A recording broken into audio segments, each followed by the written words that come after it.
Only in April will you see the grass this green in California. The color dominates the pastures and grazing lands of the Central Valley. It's a sign that the cold chill is past, and it's time to shed your winter coat.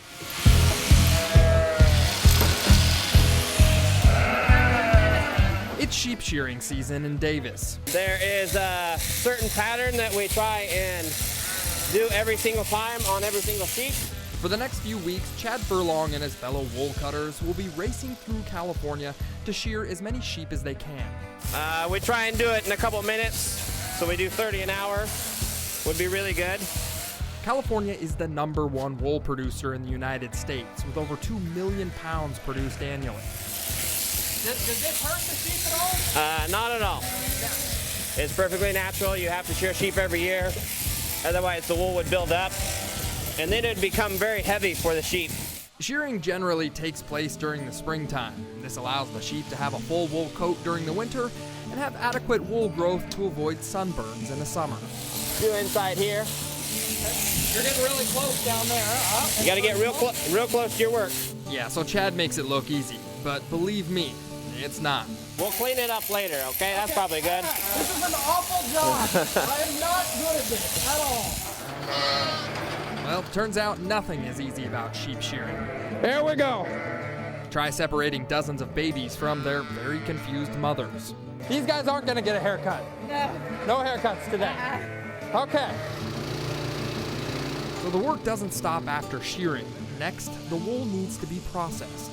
I think you touch wool 27 times before you get the finished product.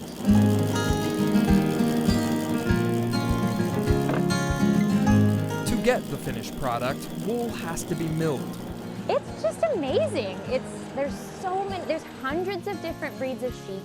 Valley Oak Wool Mill in Woodland is just one of the few small wool processors in the state. I love just other characteristics about wool. It's warm even when it's wet, and it's like, it just regulates your body temperature, and it's just an amazing fiber. Marcel McWilliams is a one-woman show, and if you can't tell, she loves her business. And she kind of has to. Just try and help it along. Because this job is extremely hands-on. There's a lot of things you can get your arm caught in here. Yeah. Raw wool is dirty. It has to be washed, dried, then run through this machine called a card. It's just allowing a certain amount through. Everything in here is about as old as my grandpa. Gears and sprockets move the wool through a series of combs and pull out dirt and God knows what. That's the ickies there. That's the ickies. I try and get as much dust as possible. It's a primitive machine, but it works. Slowly. On average, I'd say an order is about 2 weeks from start to finish.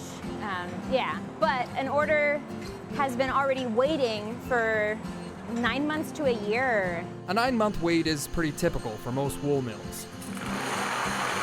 All right, so we have yarn right now. Yeah, this machine is making yarn right now. A typical sheep can produce about 8 to 10 pounds of wool, or 3,600 yards of knitting yarn. You can probably make 2 sweaters. I'd say probably 2 sweaters worth of yarn out of one average fleece. Only in April will you see the grass this green, and that grass feeds the sheep that makes California's white wool. What is with the shoes? Special sheep shearing shoes. Maybe that's why I wasn't so good. Probably, yeah. You need some shoes. I Yes. needed the shoes. From the wool-rich fields of Yolo County, I'm John Bartell. Hope to see you on the back road. Hey, thanks for watching, and check out more videos just like this. Also, let me know in the comments what you want me to check out next.